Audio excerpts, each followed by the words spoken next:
시작. 그때 대제사장 엘리야십이 자기 형제들인 제사장들과 함께 일어나서 그들이 양문을 건축하고 그것을 거룩히 구별하여 그것에 문짝을 달며 메아 망대와 하나넬 망대에 이르기까지 그것을 거룩히 구별하였고 32절 시작. 모퉁이 비탈에서 양문까지는 금 세공업자들과 상인들이 보수하였더라. 기도하겠습니다. 주님, 또 오늘도 변함없이 주님을 또한 사랑하고 이 오후에도 주님과 함께 또 말씀을 듣고 경배하기 위해 이 자리에 온 성도들을 기억하시고 아끼시고 또한 이 자리에 하나님이 꼭 필요한 말씀으로 깨닫게 하시며 또 말씀으로 먹여주시기를 원합니다. 주님의 인도하심과 주님의 역사하심이 없다면 우리가 깨달아 알 수도 없고 또 어디로 가야 할지 향방을 찾을 수도 없고 또 생명과 능력도 하나님 잃어버리게 됩니다. 주님이 주재하시고 인도하시고 또한 우리를 입히시고 먹여주시기를 원합니다. 성령님께 이 모든 시간을 의탁합니다. 감사하며 우리 주 예수님의 귀한 전함을 받들어 기도합니다. 아멘. 앉으시겠습니다.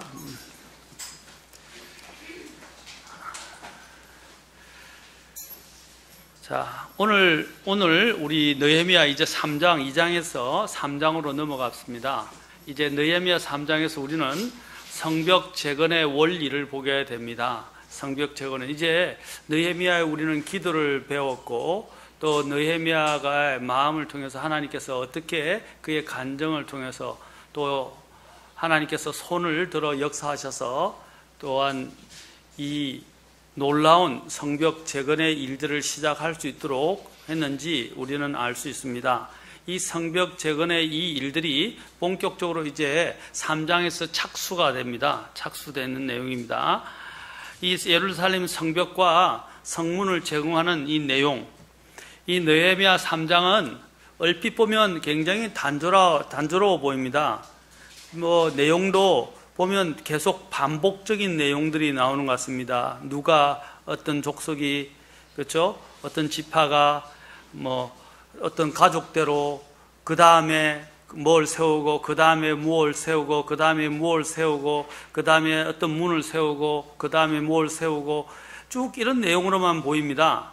여러분 그냥 이렇게 보면 그냥 너무 단순하고 지루하고 또 반복적인 것들만 나열된 것처럼 보이지만 제가 성경에서는 의미 없이 모든 것들이 반복되고 또 이렇게 짜임새 없이 순서 없이 그냥 기록된 것이 아니라고 말씀드렸습니다. 누가 무엇을 달고 건축하고 건축했다는 것 외에 그 하나님께서 이것을 통해서 말씀하시고자 하는 바가 있다는 것입니다. 여러분들이 이걸 또 발견하게 되면 굉장히 놀랍습니다. 마태복음 1장도 마찬가지예요. 누가 누굴 낳고 그게 그냥 의미 없이 반복된 게 아니라 그것들이 어떻게 구성되었고 그 내용이 함축하는 바와 그것을 의도한 바들을 여러분들이 깨닫게 될 때 정말 하나님은 세심하시고 놀랍구나 하는 것을 깨닫게 되십니다. 또 이 부분도 마찬가지입니다. 아마 이번 3장 이번에 끝나면 여러분 여기에 10개의 문이 나오는데 이 10개의 문이 지어진 순서, 10개의 문이 그 이름이 뜻하는 바, 왜 이름들이 이런 순서에 의해서 이런 바에 의해서 이것이 건축되었는지를 여러분들이 알아가면 정말 신기하고 놀랍다는 것입니다. 아마 이 부분이 끝나면 우리가 그 부분을 살펴보게 될 것 같습니다. 이 성벽 재건의 목적이 뭐였습니까? 전에 두 가지를 말씀드렸습니다. 성벽 재건의 이제 여기서 보면 목적은 첫째는 이들의 안전이었습니다. 그들은 외세의 침입에 굉장히 무방비 상태였습니다. 그래서 하나님의 백성들을 보호할 수 있는 그 예루살렘에 거주하는 백성들을 보호할 수 있는 어떤 이런 시설이나 장치가 전혀 마련되어 있지 않아서 늘 위험 가운데 있었다는 사실입니다. 우리도 영적인 삶에서 제일 중요한 게 뭐냐면 안전한 것에 거할 수 있도록, 그렇죠?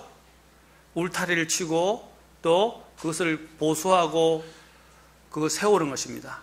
우리도 무너진 것을 보수해야 되지 않습니까? 오늘 이것은 바로 우리의 영적인 것으로 무너진 적들이 침입할 수 있는 그 약한 부위를 보수하여 세우라는 것입니다. 세워야 된다는 것입니다. 여기서 보여주는 것은 바로 예루살렘의 안전을 위해서, 또 특히 백성들의 안전을 위해서 외세의 침입으로부터 그들을 보호할 수 있도록 하기 위해서 이것을 성벽을 세우고 성문을 다시 달게 된 것입니다. 두 번째로 그들이 이것을 하게 된 것은, 첫째는 외세적인 문제와 안전의 문제가 있었지만, 두 번째는 더 깊이 있는 내적인 안전, 영적인 안전과 관련되어 있습니다. 바로 하나님께 경배 드리는 문제였습니다. 하나님께 경배를 드려도 성전은 지어졌지만 어떻게 해요? 그들이 안전하지 못하니까 하나님 앞에 와서 경배 드릴 수가 없었어요. 안전하게. 그렇죠? 그래서 하나님께 경배를 할 수 있도록 하기 위해서 먼저 전에 성전이 에스라 이전에 스룹바벨을 통해서, 에스라를 통해서, 그렇죠? 지어졌고, 에스라 시대에. 그 다음에 또한 지금 이 시간에 또한 느헤미야를 통해서 주님은 성벽을 건축하신 것입니다. 자, 오늘은 성벽 재건의 원리를 우리가 보게 되는데, 오늘 첫 번째 원리는 함께 일하는 사역이다라는 것입니다. 함께 일한다. 느헤미야가 백성들에게 성벽 건축에 동참해 줄 것을 강력하게 호소 먼저 할 수 있었던 것은, 먼저 자신이 이 성벽 건축의 당위성을 인식하고 있었기 때문입니다. 왜 성벽 건축이 필요하냐? 아까 목적에 대해서 말씀드렸죠. 왜 이것이 필요하냐 하는 것입니다. 사실 그 자신은 수산성 쪽에 있었기 때문에 예루살렘과 멀리 떨어져 있지만 그의 마음은 뭐라고 그랬어요? 그분의 하나님, 자신의 하나님, 또 자신과 하는 동족 백성, 예루살렘 백성, 그렇죠? 그들과 또 믿음으로 영적으로 연결되어 있었고 항상 그들을 생각하고 있었다는 것입니다. 예루살렘의 안위는, 또 예루살렘에 거하는, 예루살렘의 안위와 예루살렘에 거하는 그 도시민들의 이 안위는 바로 자신의 영적인 안위와 같이 생각했던 것이 바로 느헤미야의 마음이었습니다. 여기 1장 10절을 보면 이 일이, 아까 우리가 앞에서 1장 10절에 보면 느헤미야는 뭐라고 고백합니까? 이 일이 단지 남의 일이 아니고 첫째, 자신이 믿는 하나님의 일이다 라고 말합니다. 하나님의 일이었다고 그래요. 여러분, 교회의 일은 남의 일이 아니에요. 맞습니까? 이것은 우리가 믿고 있건 하나님의 일이고, 우리가 소속되어 있는 또한 교회 지체에, 우리가 같은 지체잖아요. 한 배를 탄 공동 운명체이고 믿음의 공동 운명체입니다. 이것은 교회의 일이라는 것입니다. 그래서 하나님의 일이고, 또 이것이 자신들의 같이 함께하는 동족의 일이었으며 중요한 일이라는 것을 인식하고, 그는 하나님께 기도로 이 사실을 들었을 때 아뢰었다는 것입니다. 또 2장 3절에 아닥사스다 왕에게, 2장 3절에 보면 아닥사스다 왕에게 그가 뭐라고 말합니까? 그 도시라고 말하면서 내 조상들의 돌무덤이 있는 곳이라고 말하고 있어요. 자, 여러분들 중에는 이제 아직도, 저는 전혀 집안하고 모르겠습니다. 모든 인연을 끊었기 때문에 집안의 묘에 가서 뭐 제사를 지낸다든지, 또 산소에 벌초하러 간다 그러죠. 풀 베고 또 그걸 주변 정리하는 벌초하는 작업을 하시는 분들인데, 왜 벌초하러 가십니까? 내 조상들의, 그렇죠? 있는 곳이라고 생각하기 때문에 벌초하러 가잖아요. 마찬가지입니다. 여기 유대인들도 동일한 마음을 갖고 있는데, 특히 느헤미야도 뭐라고 그랬어요? 내 조상들의 무덤이 있는 곳이다 라고 그랬어요. 그러니까 자신의 유산과 자신의 그 근거가 그곳에 있다는 것입니다. 자, 그래서 그 돌무덤이 있는 곳임을 용기를 내어서 우리는 그 아닥사스다 왕에게 느헤미야가 알려준, 그렇죠? 담대하게 이야기해 준 것을 통해서 우리는 그의 마음을 알 수 있다는 것입니다. 그는 바로 이 성벽 건축이 왜 필요한가를 이 두 것을 통해서 우리는 그 마음을 짐작해 볼 수 있습니다. 그래서 하나님의 손의 역사로 인해서 느헤미야는 왕의 허락을 얻어서 예루살렘으로 갈 수 있었고, 또 이것을 예루살렘에서 이 일을 하는 일을 느헤미야는 선한 일이라고 말합니다. 이 선한 일이라고 그래요. 하나님의 일들을 선한 일이라고 하는데, 이 선한 일을 시작할 수 있었다라고 말하고 있습니다. 예루살렘에 도착한 느헤미야는 이제 기도 가운데서 무너진 성벽을 면밀하게 이제 살피고 조사한 후에 구체적인 계획을 세웠습니다. 그런 후에 우리가 앞서 2장에서 살펴보았듯이 그는 하나님의 손의 역사에 대해서 백성들 앞에서 간증함으로써 백성들에게 동기를 부여했습니다. 그리고 백성들과 지도자들을 모아놓고 이 성벽 재건에 대한 필요성과 당위성을 역설하면서 성벽 건설에 동참해 줄 것을 호소했습니다. 그런데 이제 느헤미야만 기도하고 성벽 건설에 재건에 동참해 줄 것을 호소한 것뿐 아니라 놀라운 것은 그 이야기를 듣고 동기부여가 돼서 이것이 하나님의 일이라는 사실, 그리고 또한 우리가 더 이상 수치거리가 되지 말아야 한다는 이런 긴박한, 그죠? 마음의 이런 상태, 이 마음, 자세, 이것이 서로 결합이 되어서 여기 있던 모든 지도자들과 백성들이 다 함께 의기투합하고 또한 결의를 하게 된다는 것입니다. 하나님의 거룩한 백성이었고 택함을 받은 하나님의 자녀들이 이방 민족에게 조롱을 받고 모독과 멸시를 받는다는 것은 우리 하나님께서 조롱과 모독과 멸시를 받는 것과 같은 것이었습니다. 이제 모두 함께 일어나 무너진 성벽을 재건하고 불타버린 성문을 재건한다는 것입니다.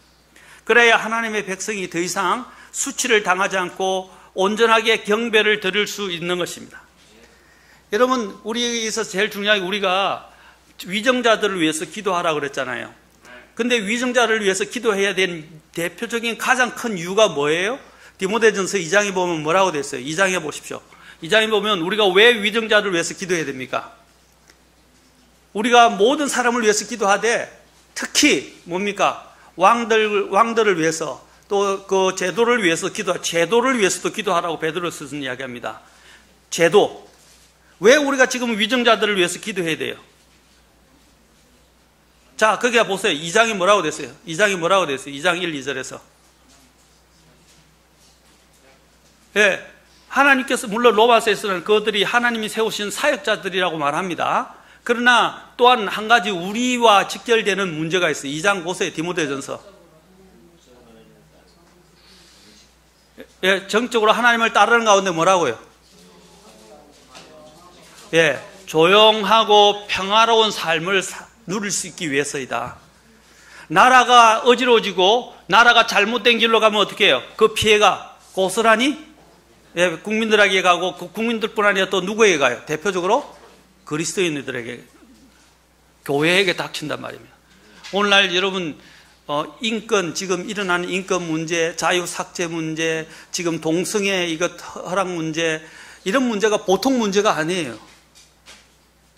아까 동성애 때문에 그 인천 퀴어 축제 반대 집회를 하던 목사님이 대표로 체포됐어요. 제가 전에 경고했잖아요. 전에는 목사님들이나 교회는요, 성역이라 생각하기 때문에 거의 건들질 않았어요. 그런데 이제 어떤 일이 일어나고 있습니까? 이제는 교회 세금을, 좀 있으면 교회도 세금을 먹을 줄 몰라요. 이제 동성애 반대하면 잡혀갈지도 몰라요. 이것이 하나하나 진행이 되면 누구에게 고스란히 피해가 옵니까? 우리 모두에게 오는 거예요. 그래서 정신을 차려야 한다고 말씀드린 거예요. 기도해야 되고 우리도 반대에 참여해야 됩니다. 아니면 직접 가서 이렇게 같이 합법적인 이런 시위를 하지 않는다면 청원하는데, 서명하는데 참여하셔야 돼요. 아주 중요한 문제입니다. 여러분, 제가 잡혀가기를 원하십니까? 제가 설교하다가 설교한 내용 때문에 요즘은 전부 다 이걸 스크리닝 한다고 그래요. 설교 같은 거 이런 것도 다 그들이 다 이제 자기들의 반대하는 세력들은 전부 그런 식으로 문제를 삼아서 가장 큰 무서운 게 뭔지 아세요? 감옥에 가는 것보다도요, 벌금을 때려버립니다. 벌금을 때리는데 벌금을 안 내면 어떻게 해요? 압수를 합니다. 그런데 이 돈은요, 실제 살아가는 삶과 관련되어 있기 때문에 3천만 원, 5천만 원, 막 이렇게 벌금을 먹여보십시오. 어떤 일이 일어나는지. 굉장히 크다는 것입니다. 그렇다고, 그러면 교회가 이걸 부담하겠습니까? 교회에 말씀을 전하다가 이렇게 잡혀가면 교회가 책임져야죠. 그런데 그 피해가 누구에게 옵니까? 뭐 교회에 온다는 거죠. 제가 이야기하는 것은요. 아까 분명히 성경에서 이야기했잖아요. 성경에서 조용하고 평화로운 삶을 살기 위해서 어떻게 하라고 그랬어요? 왕들을 위해서 기도하라 그랬어요. 여러분 기도하고 계십니까? 정말 이 위기를 우리의 위기라고 생각하십니까? 우리의 신앙생활을 할 수 없는 지경에 지금 온다는 거예요. 특히 공산주의, 사회주의가 제일 싫어하는 게 기독교 아닙니까? 종교. 그 중에서 가장 대표적인 것이 기독교예요. 동성애의 적도 기독교예요. 공산주의의 적도 기독교예요. 그리고 인권에 대해서 지금 주장하는 좌파들이 주장하는 것들에 대한 그 문제에 선두에서 반대하는 사람들이 누구예요? 자유민주주의를 구가하고 주장하는 분들이 누구예요? 교회예요. 교회의 핵심이. 그들의 첫 번째 타겟은 교회예요. 마지막 첫 번째 타겟이지만 의도를 숨기고 차곡차곡 해서 나중에 교회를 무너뜨리는 거예요. 그리고 우리의 믿음을 완전히 이반시키는 겁니다. 여기도 마찬가지입니다. 그래서 우리는 나라를 위해서 이 느헤미야처럼 나라에 대해서 걱정하고 자신의 백성에 대해서 걱정한 것처럼 우리도 기도해야 됩니다. 느헤미야는 이런 부분들을 백성들에게 호소했을 때 이 백성들이 일제히 어떻게 이야기했습니까? 이 일은 하나님의 일이기에 하나님의 선한 손이 도우실 것이라는 것을 그가 연설을 하자 백성들과 지도자들은 일제히 일어나서 뭐라고 그랬어요? 이 장에서 우리가 일어나 건축하자라고 그들이 일제히 화답을 하고 동참할 뜻을 보였습니다. 이 대단히 중요합니다. 하나님의 일을 하기 위해서 일제히 같이 함께 화답하고 같이 움직여야 하는 것입니다. 느헤미야 같은 사람이 내가 일어나서 건축하겠다라고 이야기하는 반면에 사탄은 어떻게 해요? 내가 일어나서 그걸 무너뜨리겠다라고 하고 이 두 세력이 영적인 싸움을 하는 거예요. 사탄은 무너뜨리려고 우리는 어떻게 해요? 세워야 합니다. 아멘? 사탄은 우리가 하고자 하는 그 하나님의 일들을 항상 무력화시키려고 그래요. 3장에 우리가 3장을 통해서 배울 수 있는 것은 3장에서 사람들이 일사불란하게 조직적으로 이 성벽 재건을 착수하고 또 이행하게 되는 장면을 우리는 보게 됩니다. 오늘 다 읽지 않았죠? 실제로 무너진 성벽을 재건하고 불타버린 성문을 재건하는 일은 여러분 간단한 그냥 공사가 아니었어요. 성벽과 성문을 재건하는 일은 여기에 보면 나중에 4장 19절에 보면 이것은 4장 19절에서 뭐라고 말하고 있습니까? 자 가보세요. 4장 19절. 4장 19절에 가면 이 일은 크고 광대하다 이래요. Great and large라고 그래요. 이 말은 뭐냐면 그 일도 클 뿐 아니라 이 범위가 엄청난 범위를 그렇죠? 엄청난 일이었다라는 것입니다. 그 당시에 적은 이 인력으로 이 일들을 감당하는 것은 정말 너무나 힘이 드는 일이고 거의 불가능해 보이는 일이에요. 제가 그걸 조금 설명을 드리겠습니다. 예루살렘 도시가 무너진 채로 방치된 지가 오래되었습니다. 그리고 성벽을 이루던 그 돌들은 어떻게 해요? 무너져 내려서 여기저기 뒹굴어져 있어요. 그냥 뒹굴어진 것도 힘든데 그것이 오랜 세월 동안 방치되어 있으면 어떻게 되죠? 먼지가 가득하고, 그죠? 수많은 오랜 세월 동안 먼지가 가득하고 뒤덮였고, 그동안은 지나가는 비바람에 의해서 그것이 뭡니까? 땅이 비로 인해서 좀 연해져서 어떻게 또 돌은 거기에 빠져들어가고 또 굳어지고 연해지고 굳어지고 그렇죠? 그 작업을 반복하면서 이 돌들이 어떻게 돼요? 땅에 자꾸 박히는 거예요. 깊이. 또 모래 날아오는 이 먼지나 모래에 의해서 또 뒤덮이고 그러면 이 있는 돌들을 그냥 옮기는 것도 힘든데 그것들이 땅에 박혀 들어가게 되고, 그렇죠? 다 너부러져 있으면 이 돌들을 들여다가 옮기는 일은 더 쉽지 않았다는 거예요. 땅바닥이 또한 땅바닥이 어떤 곳이었어요? 우리 같은 이 평지가 아니란 말입니다. 이스라엘은 뭐예요? 전부 온 전신에 이 바위나 돌들로 가득 차 있는 곳이 많아요. 높고 낮아가지고 이게 울긋불긋하고 온 곳이 이렇게 평지가 아니었단 말입니다. 나르는 일도 쉽지 않았다는 거예요. 그래서 저마다 높이가 다 달랐어요. 황폐한 정도가 이만저만한 정도가 아니었기 때문에 정말로 이것은 정말 큰 공사였고, 그렇죠? 큰 공사였어요. 성벽의 두께가 얼마나 정도 되느냐? 성벽의 두께가 대략 5m 정도 된다고 합니다. 그리고 또한 성벽의 높이가 얼마 정도 되느냐? 15m 된다고 그래요. 쌓은 것이. 두께가 5m 되는 것을 15m를 세운다고 생각해 보세요. 적게는 3m 정도 되고, 거기 가면서 그 여건, 주변 환경의 여건에 따라서 좀 넓게 하게 되고 좁게 되기도 하고, 그리고 그 높이도 아까 얘기했죠. 등락이 있기 때문에 고저가 있어서 어떤 것들은 또 더 높이 져야 되고 어떤 것들은 더 낮게 져야 되고, 그렇죠? 이렇게 상황에 따라서 우리도 보면 남한산성 보면 이렇게 돼 있잖아요. 내려가고 올라가고, 그렇죠? 그 상황에 따라서 이렇게 일정한 높이로 쭉 지어가기 때문에 그 밑에서 보면, 밑에 이제 평지에서 이렇게 보면 어떤 거는 엄청 높고 어떤 거는 엄청 낮다는 거죠. 근데 그 대충 높이가 15m 된다는 거예요, 평균. 그리고 한 3에서 5m 정도 되고 12m에서 15m 정도 된다고 해요. 성문의 높이만 해도 7m 된다고 그래요. 성문. 엄청 높죠? 성문의 높이만. 여러분, 이게 얼마나 많은 사람들이 투여되고 얼마나 많은 힘을 기울여야 이 성벽을 지을 수 있습니까?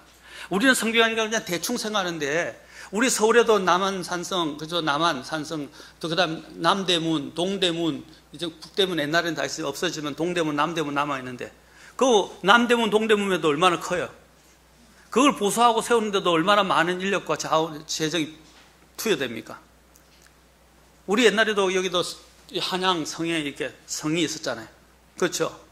여기 있는 우리 남한산성이나 수원성 쌓는데도 화성, 그렇죠? 수원성 쌓는데도 얼마나 많은 인력과 재원이 투여되었어요. 얼마나 많은 오랜 세월이 걸러갔어요. 예루살렘도 말이에요. 그 반경이 뭐라고 그랬어요? 반경이 1km, 1km, 1km, 1km, 전체 둘레 길이가 적어도 4km였다고 말합니다. 자, 여러분 생각해, 어마어마한 공사였다 이 말입니다. 그러다 이전에 또 반대로 그래서 이전에 이 일을 하려고 하다가 이 일들이 무산되었습니다. 그리고 또한 성전을 지을 때도 적들의 방해로 인해서 중단된 적이 있어요. 그리고 외세의 침입도 있고 그 일 자체가 워낙 또 크니까 사람들이 엄두를 낼 수가 없는 것입니다. 2007년 엘랏 마잘이 다윗 도시, 다윗 성으로 추정되는 곳을 파고 들어가기 시작했는데, 이 다윗 궁전을 찾는 것이 목표였어요. 그런데 기대하지 않았던 발견을 하게 됐는데, 그 다윗 성의 터 위에 5m 두께 그리고 30m 길이의 느헤미야 시대의 성벽을 발견하게 되었다고 합니다. 아까 얘기했죠. 5m 두께라고요. 5m면 얼마예요, 여러분? 그 성 두께가. 그것을 돌로 세운다고 생각해 보십시오. 어마어마한 돌을 날라야 되고 그것을 4km 둘레에 다 쌓아야 된다고 생각해 보십시오. 그런데 그냥 그 일에만 전념할 수 있습니까? 적들이 언제든지 침범할 수가 있었어요. 그래서 모든 사람이 동시에 투입될 수가 없었고 나중에 보면 분담을 하게 돼요. 이처럼 거대한 성벽을 재건하는 일에는 참으로 많은 인력이 소요되는 어마어마한 대공사였습니다. 그런데 이 장대한 성벽을 52일 만에 무려 2달이 채 되지 않는 길 내에 이 성벽을 완성했다는 것입니다. 문까지 달고 기적이라고 할 수 있어요. 이것은 정말 계획되어지지 않고 또한 조직적으로 서로 단결해서 이 일을 하지 않는다면 이 일은 이룰 수 없는 일이었어요. 느헤미야에 의해 계획된 설계도에 따라서 각각 분담을 맡은 자들이 공사를 진행했고, 그런데 공사를 진행하면서도 어떻게 했어요? 잡음이 없었고요, 의견의 충돌이 없었고요, 공사를 완수해냈다는 사실입니다.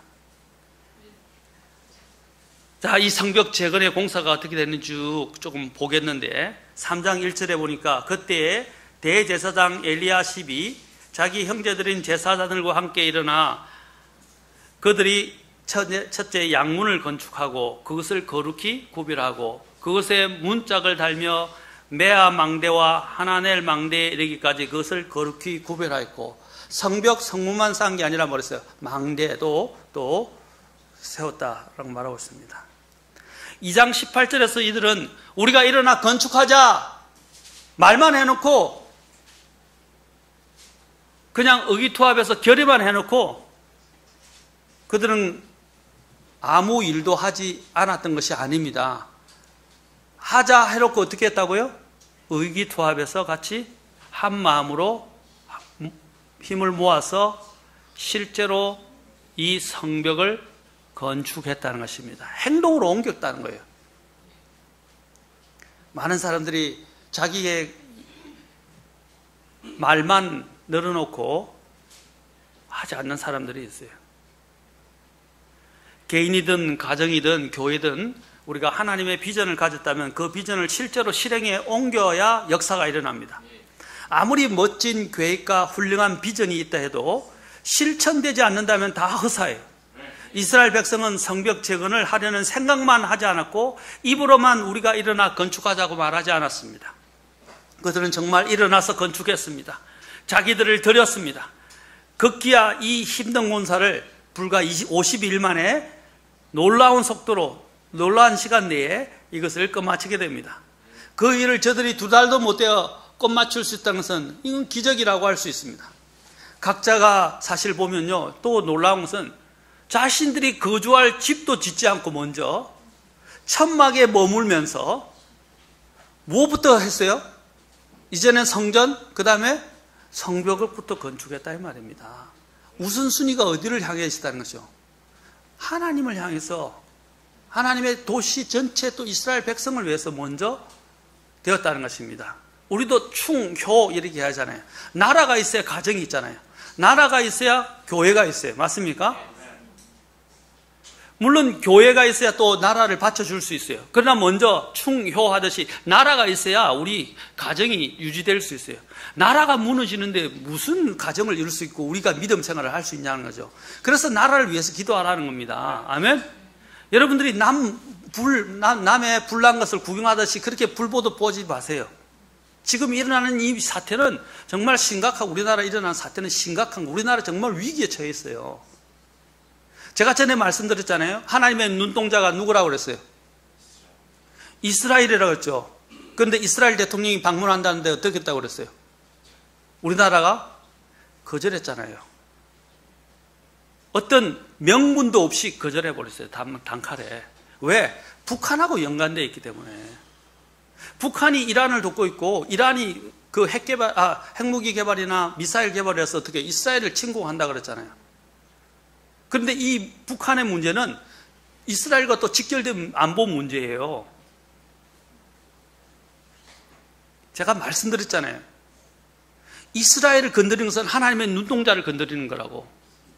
그런데 우리나라가 중동에 있는 UAE나 중동에 있는 이 아랍 국가들과는 제휴를 하거나 그들의 방문을 국빈 방문을 허용하고 만나주면서도 어떻게 이스라엘은 만나주지 않는 거예요? 이 세계를 움직이는 사람들이 누구예요? 유태인이에요. 하나님의 눈이 어디에 있다고요? 이스라엘에 있다고요. 그런데 어떻게 감히 이스라엘 대통령 거절할 수가 있냐고요. 국빈 방문을. 그것도 저들이 요청했는데 정식으로. 하나님이 그냥 놔두지 않았습니다. 우리가 정신 차려야 돼요, 정말로. 미국에는요, 대통령이 있는데 그 대통령 옆에, 여러분 아시죠? 그 대통령 옆에, 화이트하우스 옆에 365일 기도가 끊이지 않도록 성도들이 와서 그 천막을 미리 만들어 냈대요. 만들어 놨어요. 그거 제가 직접 사진으로도 봤는데, 그 엄청난 홀에서 찬양하고 기도하고 말씀이 있고, 그게 늘 기도의 등불이 끊어지지 않는답니다.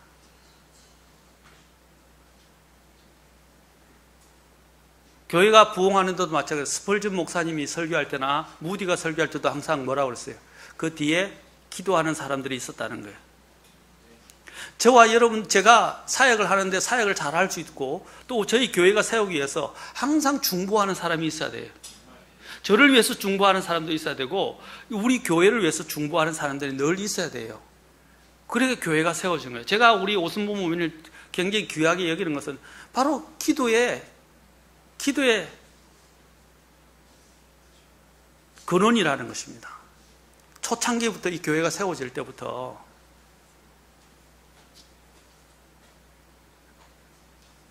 기도 없이는 세워줄 수 있는 것이 아무것도 없습니다. 여기 보면 아까도 그랬죠. 그들은 거주할 집도 없고 천막에 머물면서도, 여기 보면 느헤미야의 종들은 절반은 나중에 어떻게 일하고 절반은 어떻게 했어요? 그들이 일에 다 투여된 것이 아니라 절반은 일하고 절반은 갑옷을 입고 창과 방패와 활을 잡았다고 4장 16절에서 이야기합니다. 왜? 외세가 자꾸 언제든지 침범할 수 있기 때문에 다른 사람은 갑옷과 창과 방패와 활을 잡고 지키고 있어야 되고, 반은 또 투여되고 또 교대하고 이렇게 했다는 거예요. 그리고 성벽을 건축하는 자들과 집 나르는 자들과 짐을 지는 자들이 더불어서 한 손에는 어떻게 했냐? 그들은 한 손에는 한 손에는 쟁기를 잡고 일을 하고, 다른 손에는 모르겠어요. 쟁기가 아니죠. 삽을 잡고 일하고, 꼭대기나 다른 손에는 병기를 잡았다고 되어 있어요. 그 사장이 쭉 나와요. 남녀노소 할 것 없이, 그리고 또한 남녀노소 할 것 없이 이 일에 참여했다는 것입니다. 이건 대단한 헌신이 아닐 수 없어요. 4장 16절, 17절 다음에 4장 볼 때 보겠지만, 그들은 바로 이렇게 두 팀으로 나누고, 그 느헤미야의 종들은 두 팀으로 나눴고요. 또 다른 사람들은 가족대로 한 손에는 일하는 도구를 들고 한 손에는 병기를 들었다. 항상 그리스도인의 자세를 보여줍니다. 그리스도인이 하나님의 일을 하면서, 이 세상이나 하나님 일을 하면서도 우리는 어떻게 항상 일의 도구를 갖고 있지만 또 병기를 들고 있어야 됩니다. 왜냐하면 우리의 적 사탄이 언제든지 우리를 공격할 수 있기 때문입니다. 그래서 깨어 있으라고 이야기하는 거예요. 자, 이들은 내 일을 먼저 하고 내 것을 먼저 떼어놓은 후에 하나님의 일을 하거나 하나님의 것을 떼어놓는, 자, 내 일을 먼저 하고 내 것을 먼저 떼어놓은 후에 하나님의 일을 하거나 하나님의 것을 뒤에 떼어놓는, 오늘날의 이런 개인적이고 이기적인 신자들의 입장에서 보면 이 당시에 이들이 했던 것이 거의 납득이 되거나 이해하기 어려울 것입니다. 다시 말해서 이들의 우선순위는 뭐라고 그랬어요? 먼저 우선순위가 하나님 성전이나 성벽을 세우는 문제에 우선순위를 두었다는 것입니다. 이러한 하나님의 것이 먼저라는 우선순위가 그들의 믿음이었고, 그들의 믿음의 역사가 이 거대한 공사를 50일이라는 빠른 시일 내에 기적같이 끝마칠 수 있도록 하는 토대가 되었어요. 자, 우리가 이야기합시다. 우리 교회에서도 예를 들면 가장 대표적으로 모일 때 다 모여야 돼요. 청소할 때 다 같이 청소해야 돼요. 맞습니까? 다 같이 움직여서 같이 하면 1시간에 걸쳐서 할 것이 30분이나 또 30분에 할 것이 10분이면 끝나요. 근데 한 사람이 이걸 다 한두 사람이 담당은 못해요. 몇 시간을 해도 안 돼요.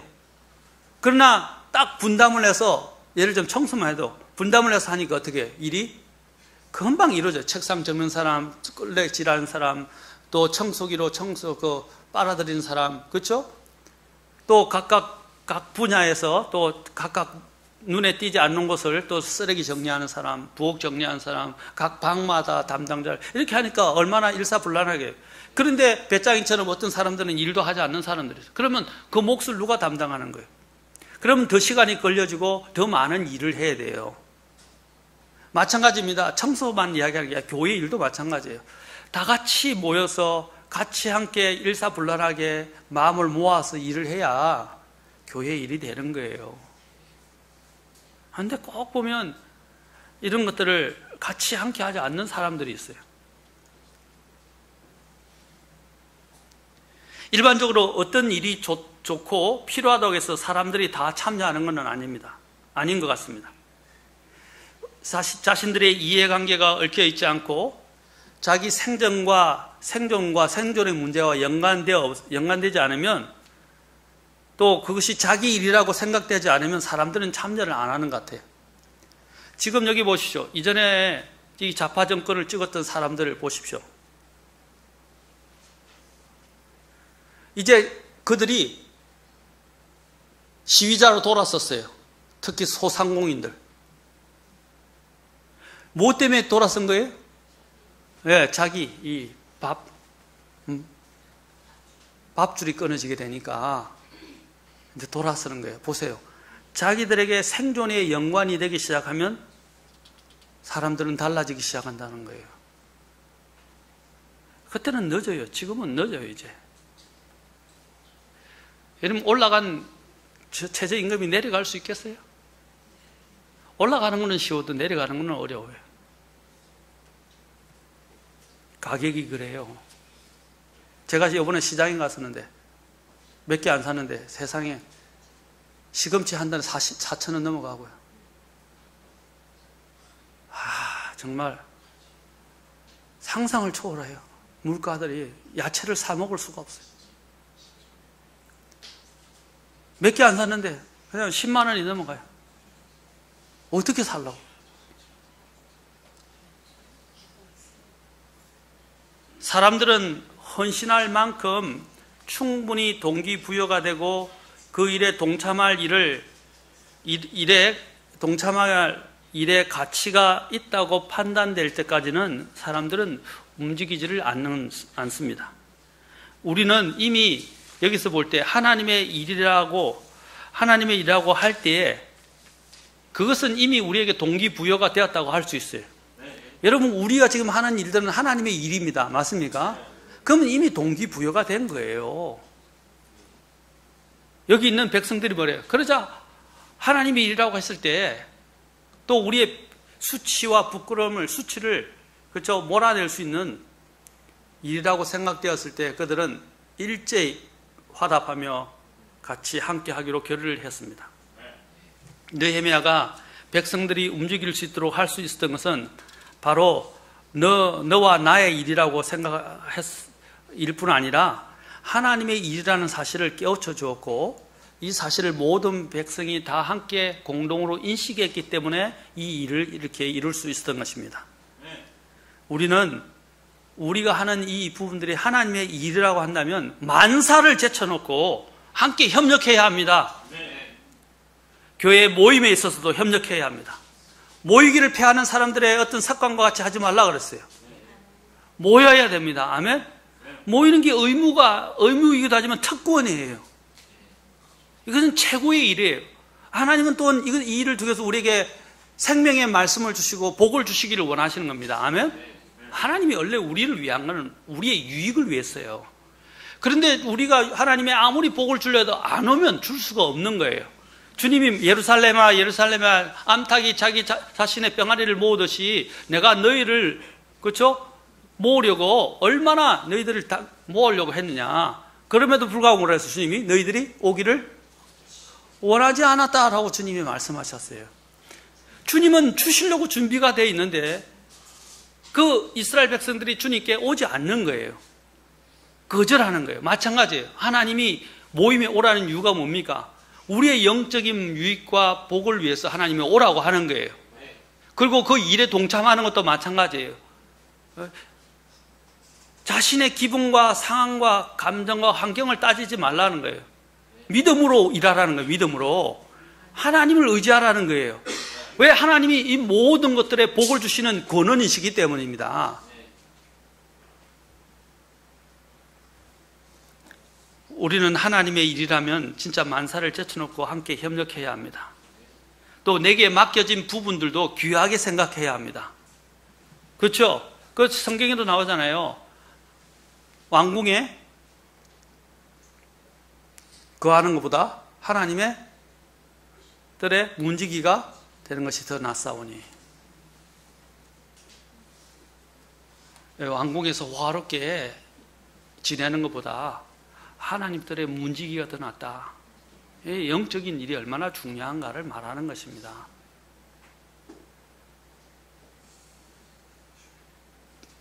오늘도 너무 많은 분들이 오늘 점심을 너무 맛있게 먹어서 그러시는지 너무 많은 분들이 좋으시는 것 같아요. 그런데 아침에는 또 아침을 많이 먹어서 그런지 아침에도 많이 졸고, 점심은 또 점심을 많이 먹어서 그런지 점심에도 졸고, 제가 힘이 없어요. 말씀을 전하려 해도 다 좋는데.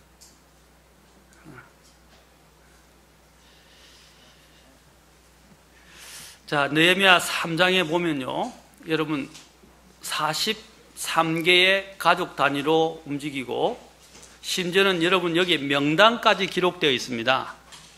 이름이 기록되는데 그 가족이 43개, 가족대로라고 여기 킹제임스 성경에 되어 있는데, 가족대로, 그렇죠? 거기 43구역으로 나눠졌어요. 그런데 이름이 몇 명이 등장하느냐? 75명의 이름이 등장합니다. 왜 이렇게 이것들을 기록했을까요? 그 이유를 나중에 보겠습니다. 또 이 사람들의 직업을 따라 분류해 보면 적어도 15가지 이상 된다고 그래요. 15가지 이상의 직업을 가진 75명의 사람들이 또한 이름이 거명되어졌고, 43개의 그 각 가족들의 이름들이 가족들이 참여했다는 것입니다. 가족이라는 것은 가문이죠. 여기서 이야기하는 것은. 그래서 정체 성벽을 또 42구역으로 나눴고 10개의 문을 달았고 4개의 망대를 세워서 그곳에 필요한 사람들을 적재적소에 배치를 했다고 합니다. 여러분, 얼마나 체계적이고 조직적으로 이걸 움직였냐 하는 것을 보여주는 것입니다. 성벽 재건 공사는 한 사람의 힘으로 된 것이 아닙니다. 75명의 이름과 43개의 아까 이 각 가족들이 등장하고 있다는 것은 한 사람도 빠짐없이 연합해서 일이 이루어졌다는 것을 나타내고 주고 있는 것입니다. 3장에서 여러분 또 보면 등장을 아까 읽었는데 3장 2절을 안 읽었는데 2절에 보면 2절부터 쭉 나옵니다. 3장 2절부터는 어떤 말이 나오면 그 다음은, 또는 그 다음에 보시죠. 그 다음 구절에서 그들 다음은, 4절에 또 그 다음은, 그들 다음은, 계속 그 다음이라는 말이 나오죠. 이것이 무려 27번 정도, 29번 정도 나옵니다. 이것은 백성들이 이 모든 일을 질서 있고 조화를 이루면서 협력하여 성벽 재건의 이 큰 역사를 이루었다는 것입니다. 원래 이 다음이라는 히브리어 단어 자체에도, where이라는 히브리어 단어 자체에도 이 계획과 분담과 책임이라는 뜻이 내포되어 있다고 합니다. 그 다음은 분담된다, 또 책임을 진다까지 되어 있어요. 다시 말해서 각 구역별로 사람들이 맡은 구역에서 할 일을 분담했고, 맡은 자들은 자신이 맡은 일에 대해서 또한 책임을 졌다는 거예요. 오늘날 가장 큰 사회의 문제가 뭐죠? 또 가정의 문제가 뭐죠? 저도 오늘 가정에서 이 아이들 때문에 골치가 아픈 것 중에 하나가, 우리 아이들이 요즘 책임을 안 져요. 자기 방도 제대로 청소도 안 하고요. 집에서 목도 담당 안 하려고 그래요. 혼나기도 하죠. 자기 방은 청소해야죠. 그리고 집에서 같이 일하면 또 쓰레기는 버려야죠. 또 한 구역은 담당해서 자기가 담당해야죠. 맞습니까? 그런데 자기 역할을 안 하는 거예요. 그러니까 엄마가 뭐예요? 나중에는 아이들 방에 어쩔 수 없이 들어가가지고 아이들 방을 또 다 정리를 해야 되는 거예요. 원래 그러면 안 돼요. 애들 그래서 제재를 가야 돼요. 오늘 제가 말씀드리고 있는 책임지지 않고 권리만 주장하고 변명만 하는 국가와 사회와 가정, 그 사람들을 한번 보십시오. 그것은 무책임한 사회가 되는 것이고, 권리만 난무하고 책임지지 않는 사회는 얼마나 어지러워지겠습니까? 오늘 여기도 보면 나중에 교회가 어렵다는데도 무관심하고 협력하지 않고 조력하지 않는 사람들도 일부 있었어요. 그러나 대부분의 사람들은 했다는 것입니다. 나중에 협력하지 않고 무관심하고 조력하지 않았던 일부의 사람들이 어떤 사람인지 보면 재미있어요. 성벽 제거는, 이제 우리가 배워야 될 것은, 성벽 제거는 절대로 혼자 할 수 없다. 다시 교회를 세우는 일도 마찬가지입니다. 사람들이 각자 자기 역할을 맡아서 그 일을 함께 할 때 가능한 것입니다. 주님의 일을 할 때도 교회 각 성도들이 자원함으로 나서고 인도자의 지도하에서 조직화되어서 일사불란하게, 또 질서정연하게, 일사불란이 뭐죠? 질서가 정연하게 조금도 흐트러짐이 없다, 이런 말이에요. 그래서 일사불란하게 섬기는 것이 하나님의 사역을 완수하는 데 있어서 중요합니다. 어느 누구도 교회 일을 다 혼자서 할 수 없어요. 목사님 혼자 하는 거 아니에요. 여러분들이 목사님과 함께 협력하고 순종하고 같이 움직여줘야 됩니다. 여기도 느헤미야의 말에 다 같이 함께 건축하자 하고 다 같이 일사불란하게 그 지시하는 대로 움직여서, 분담해주고 지시하는 대로 움직여서 자신의 맡은 바 임무들을 완수했어요. 모세가 이스라엘 백성을 인도했을 때 혼자서 60만 명, 이후에는 200만 명 정도로 불어났다고 알려지고 있는데, 혼자서 그 많은 백성의 문제들, 사소한 것까지 다, 사소한 문제부터 큰 문제에 이르기까지 혼자서 재판하고 해결하려고 하니까 영적 탈진 상태에 이르렀어요. 거의. 그러자 그의 장인 이드로가 어떻게 했어요? 모세에게 훌륭한 조언을 해주었어요. 하나님께로부터 난 거예요. 그래서 여러분이 알고 있는, 우리가 성경에 보면 10부장, 10명을 다스리는 10부장, 그 다음에 50부장, 100부장, 1000부장 제도가 생겨나게 된 거예요. 그래서 그들을 세워서 그들의 그 안에 있는 조직의 내부에 이들은 그 각 장에게 가서 50부장이 안 되면 10부장이 안 되면 50부장, 50부장 안 되면 100부장, 1000부장 이렇게 가게 했던 것입니다. 그래, 그것보다 더 큰 문제가 있으면 이제 모세가, 그렇죠? 그래서 조직적으로 체계해서 분담하면 나누었다는 거예요. 그 내부 일들을 감당하도록 권위를 위임했다는 것입니다. 얼마나 멋진 모습입니까? 오케스트라, 교향곡에 오케스트라 보면 교향곡이나 음악을 연주할 때 어떻게 해요? 그들이 각자 맡은 바들을, 그렇죠? 열심히 준비해서 소리를 냅니다. 그래서 협연을 하는 거예요. 하나가 소리가 뜩 나면 지휘자가 어떻게 해요? 지휘자가 탁 치면서 어떻게 해요? 틀렸어요. 다시. 그래서 그 소리를 조정합니다. 맞습니까? 그래서 저쪽에서 또 삐걱대는 하면 또 다시 얘기해서 하던 음악을 멈추고 다시 준비해요. 맞습니까? 지휘자의 절대적으로 따라야 돼요. 그럼 마찬가지로 여기서도 그들이 같이 이렇게 마치 교향곡을 협연하듯이 혼자서, 지휘자 혼자 하는 게 아니라 모든 각 악기들이 각자의 맡은 음에 맞는 음색, 그리고 맞는 소리의 정도까지 그 박자에 맞춰서 같이 이루어 나갈 때 어떻게 했어요? 아름다운 연주가 울려 퍼지게 되는 것입니다. 교회도 마찬가지예요. 한국인의 특징과 일본의 특징을 보면 한국인은 참 똑똑하다고 합니다. 그런데 문제는 한국인들은 또 요령을 잘 부린다고 합니다. 한국인은 요령에 뛰어나요. 한 가지는 혼자서는 참 일을 잘하는데 다른 사람과 일을 할 때는 상호 협력이 잘 안 되는 게 문제래요. 그래서 한국인은 뭉치면 싸운대요. 그런데 일본 사람들은 한국의 사람들은, 일본 사람들은 뭉치면 오히려 그들은 잘 일사불란하게 움직인대요. 그들은 혼자서는 잘 일을 못하는데 함께 일하는 데는 잘한대요. 그런데 한국 사람들은 혼자서는 일을 잘하는데 뭉치면 일이 산으로 간대요. 모두가 장이 되고 싶어하고 감투를 쓰고 완장을 차고 주도하고 싶어합니다. 물론 어느 국가나 사회에서나 이런 사람은 있기 마련이지만 한국인은 유독 그 정도가 심하다고 합니다. 여러분 헛똑똑이란 말 아시죠? 헛똑똑. 다 헛똑똑이에요. 그게. 사공이 많으면 배가 산으로 간다 그랬어요. 지도자의 말도 듣지 않고 자기 혼자 하고 싶은 일을 하는 사람들도 있습니다. 하나님께서 세운 지도자의 말도 듣지 않아요. 물론 자원하여 손길이 부족한 것을 발견하고 스스로 알아서 나아가고 섬기고 돕는 성도들도 있습니다. 참 귀하죠.